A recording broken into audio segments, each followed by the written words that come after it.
Backside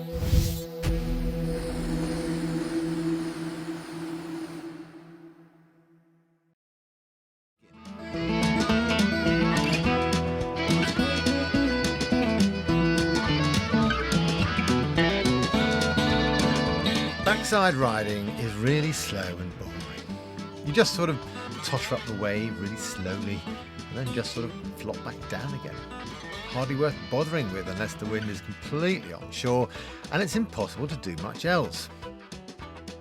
Complete nonsense, of course. Backside riding is a blast.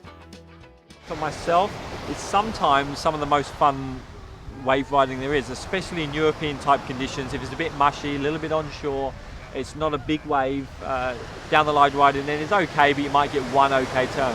But sometimes backside riding, whether it's 1 foot or 10 foot hookeeper, is very good fun, really exciting sometimes, especially if you're sort of hooking it back under the curling part of the wave. Backside riding is best suited to cross onshore winds, where your natural course takes you along the wave face with your back to the wave.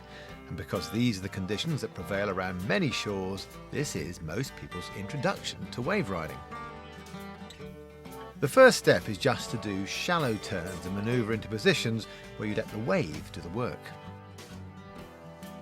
It's very easy. You just got to stay with the wave and just bear up into wind and let the wave push you back all the time. So it's just a question, again, of not getting your weight too far to the back of the board, keeping it a little bit forward and just bearing up into the wave and let it push you back each time. At a controlled level, you just look ahead down the face and line up with the steep section. And then lean on the heels to carve upwind towards it. And at the top, transfer the weight to the toes, favouring the back foot, to present the underside of the board to the face and let it push you round. And each time get a little more adventurous. Let the wave break before turning more vertically up the face and feel the tumbling white water smack the board round. The next step is to drop the rig into the trough and backwind it, and that gives you the leverage to drive off the back foot and slash the board round. The way to do that is you want to be high up on the wave, really right up next to the lip of the wave as it's sort of curling sort of to the left of you if you've got starboard tack sort of winds. You're going to go down, flying down the face of the wave as fast as you can, engage in the windward side rail. So the windward side rail, you're going to engage that into the wave, carve through. As the board's coming up sort of towards the lip of the wave, you're then going to move your backhand quite far back on the sail.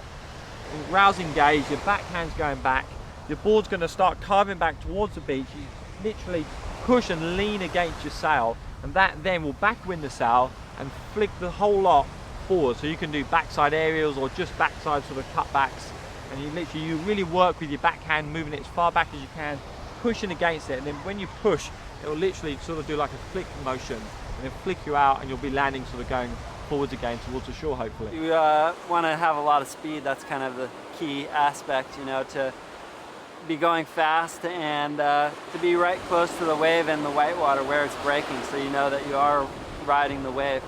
I usually use my hands both palms down.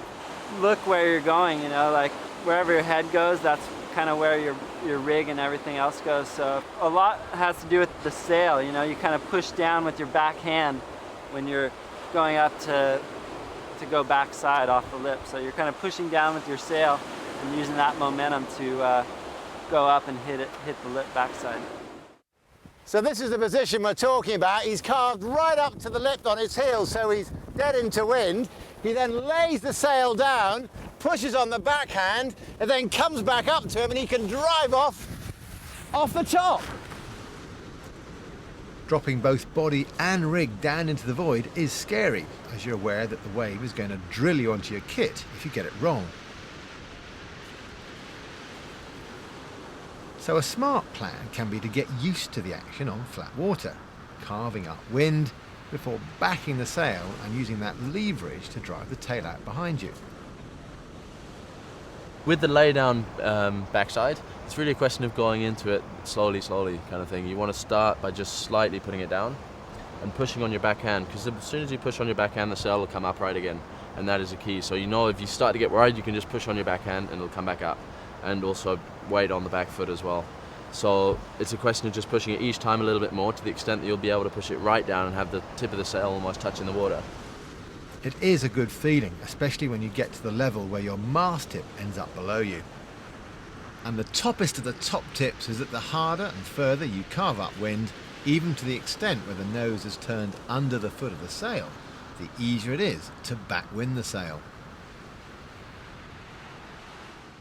And of course you have to commit.